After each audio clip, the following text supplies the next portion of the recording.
Number 3. I know that this is boring, okay? Setting goals. Setting goals might be boring, but we need to do it. This is probably my most boring slide, but there's a reason why it's number 3. Because goal setting works. As I always say, the thing I've discovered in my 44 years is that when I set goals, I tend to achieve them. But if I haven't set any goals for a bit, guess what happens?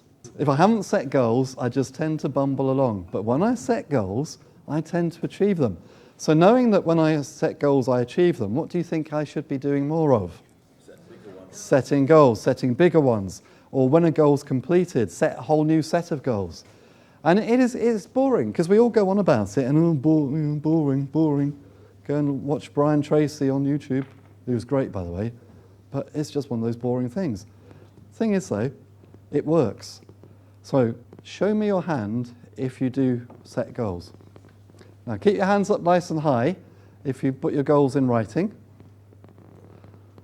Keep your hands up nice and high if you ever read those goals. And keep your hands up nice and high if you not only read the goals, but occasionally you even act on them. So that's about half the room. I think a task is something which is a step towards achieving your goal. The goal is like the bigger vision, isn't it? Whereas the task is the things to do to get there. Yeah, so it's strategic and practical, that's the difference. Yeah, I totally agree with that. But we need to do it. We need to do it. It should be a regular thing. If you're not setting goals, you need to set the goal of setting goals, seriously. And in writing, set your goals, but that in itself isn't enough. Because once you've set your goals, in other words, once you know what it is you want to achieve, once you know the results you're trying to get, so in our context, once you know the results you want to get in property, you need a plan to achieve those goals. And guess what? You need that plan in writing. Why do you need that plan in writing? So it's real. So you can read it. So you can actually work out, as James has said, what the daily tasks are. You want to sit down on a Sunday evening and plan your tasks for the week. Even better, start at the beginning. Last Sunday of the month, set your tasks for the next month. Having an eye on your goals and the results you're trying to achieve. Then do it weekly, then do it daily. So that everything just becomes so simple. You might only on Monday only have like 5 tasks to do.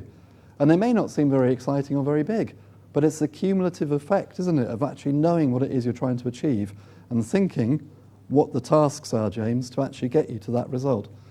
And having it all in writing. It's absolutely crucial. Yeah, absolutely. If you don't write it down, it's just wishful thinking, isn't it? It's daydreaming. It's got to be in paper in front of you.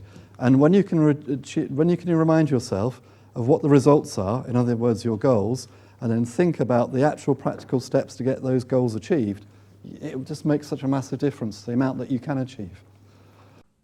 I hope you found this video useful and informative, and if you did, then please come over to my website www.thepropertyteacher.co.uk, where you'll find loads more great property related resources, including free special reports to download and my best-selling series of ebooks, which includes the Successful Property Renovators Workshop, 63 common defects in investment property and how to spot them. And if you're just starting out in property, or if you want to grow your portfolio, you may be particularly interested in the Successful Property Investors Strategy Workshop, in which I'll take you through exactly how I started and built my property portfolio, starting literally with none of my own money, and how I built a portfolio of £2 million worth of property in just 4 years. And that was starting from scratch. I'll take you through everything that I did right so that you can copy me and do the same. And I'll also show you everything that I did wrong so that you can avoid the mistakes that I made and so that you can progress in property and be far more successful, far more quickly than I ever was.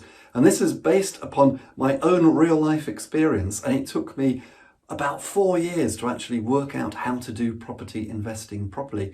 But in the 200 pages in the Successful Property Investors Strategy Workshop, I'm going to show you all of that 4 years knowledge condensed down so that you can use it immediately.